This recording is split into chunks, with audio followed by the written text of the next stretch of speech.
Hello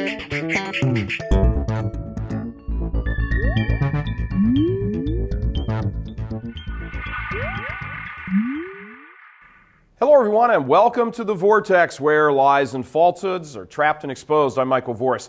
This is the fourth part of a five-part discussion all this week on men, masculinity, and the Catholic faith. Today's topic, how feminism has emasculated the church.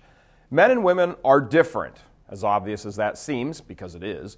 Not all people in the church seem to accept this. There's been and continues to be a strong push in the church to equate the masculine with the feminine. We see this in inclusive language, for example, when the Holy Trinity is spoken of either as being composed of what is feminine or at the very least described in gender-neutral terms, replacing Father, Son, and Holy Spirit with Creator, Redeemer, and Sanctifier, for example. It also crops up in many places in Mass and in official prayers and hymns.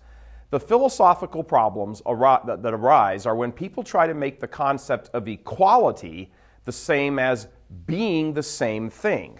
A simple illustration helps here. If I have a $1 bill, it is equal to, in its value and worth, the same as this stack of 4 quarters. But the paper and the coins are not the same thing. Despite their equal worth, they are different, not only in substance, what they are made of, but also in function. You can't put a dollar bill into a standard parking meter, but you can insert quarters, for example. Equal worth, different in kind. Equality does not equal sameness. But this is the way equality is passed off in modern culture, an idea which has roamed free in the church for decades now, unchecked, smashing the place up. Men and women are different, but much more to the point, masculinity is absolutely distinct from femininity. As detailed in Vortex episodes from earlier this week, masculinity is characterized as, quite frankly, becoming heroic. The man who has attained the fullness of his masculinity is the hero. He is the one who is separated from the community so he may return to it as protector. This is evidenced in even primitive tribal communities. In the time away, he struggles, fights, combats, finds himself, discovers his manhood. All men face the problem of establishing their identity as a man. Raised in the comfort and protection of the feminine, it becomes a struggle to even leave and engage in the fight. But this is precisely what a man must do. He is not called to a life of ease and comfort in the bosom of the feminine, but to go out and confront the ravages of life, face the dangers, and find himself, his identity, his masculinity in that struggle. By definition, this involves a separation, an aloneness, an isolation. And from a Catholic perspective, this is the very definition of what it is to be holy. The word holy comes from an ancient word meaning to be called out, to be separated. So despite the disagreement of modernists and cultural liberals, read feminists and their allies in the church and the world, the very paramount expression of masculinity is to be holy. If this is the case, then why do so many men, more than women, have such a problem with religion, the spiritual, the public commitment to the holy? The answer is simple.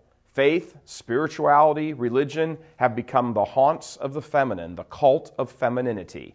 And this is why there is so much carnage in the world today, why we find so much abandonment of authentic masculinity in men.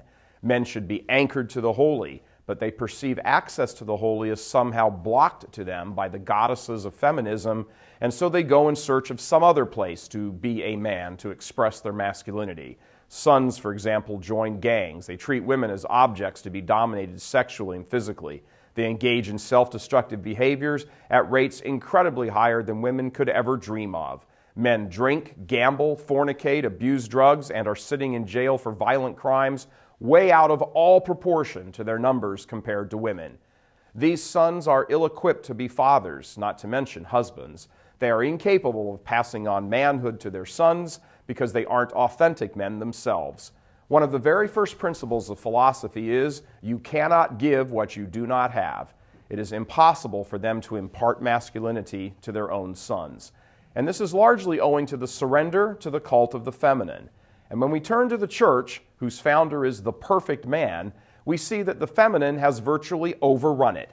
It does not produce heroes or patriarchs to any measurable degree any longer as it once did. Western Christianity has largely abandoned the idea of confronting and combating evil, the masculine approach, and has been taken in by the feminine approach of trying to create community and common ground and dialogue. Many men are off-put by this approach. They see it, rightly in many cases, as just wimping out. Our blessed Lord never created nor looked to create common ground with evil. He came to destroy it and vanquish it. But he did not seek to destroy it for the sake of destruction, but to protect and love his own. Somewhere in the depths of the male psyche, there seems to be an inherent desire to assert control and dominance. If channeled properly, which the pursuit of holiness provides, in fact was designed for, then peace and harmony follow in the wake of destroying all that is unholy. But if that inherent desire for dominance is not channeled properly, meaning for the sake and protection of the other, then it can become a massively destructive force, and in fact has. Until masculinity is retrieved in the church, sacrificed for the sake of the good, the true, and the beautiful, men will continue to see the church and religion as the arena of the exclusively feminine, and will stay away. And if there is one thing that the world needs now, perhaps more than any other time in its history, it's holy men. God love you. I'm Michael Voris.